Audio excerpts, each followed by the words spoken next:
Sabi ko namin. Yeah. Members requesting me,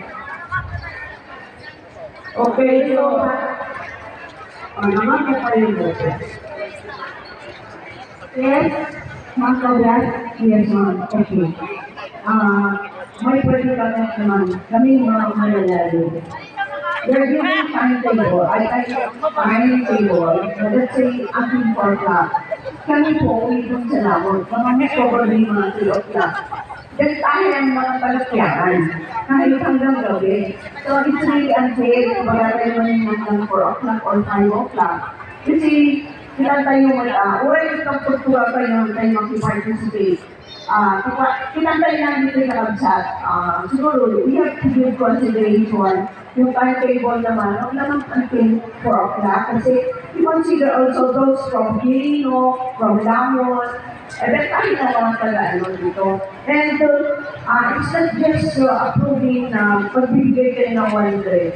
Kasi, you have also considered yung pondo po natin, kung saan kukunin.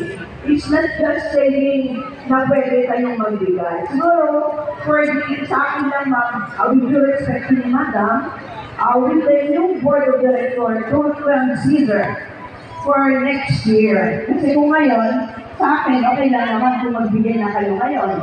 Pero saan po nun yung kukunin yun?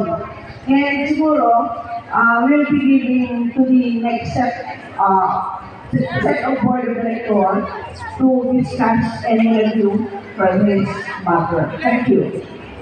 Thank you, Yes, Ms. Dolly. We have to know very forward sa session. So, kaya na consideration. Well, that's a kind of consider that for money. Well, pamawa kami na. So, let's move it from 1 o'clock to 3 o'clock.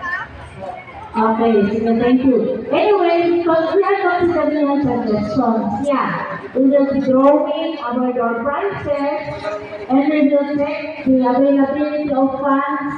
If something no one and then why not? We will consider those suggestions.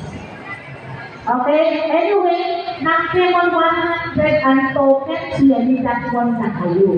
If you receive your 300 and 500, pwede mo ng token of 100. Yeah, ay sorry, mga Ilocano.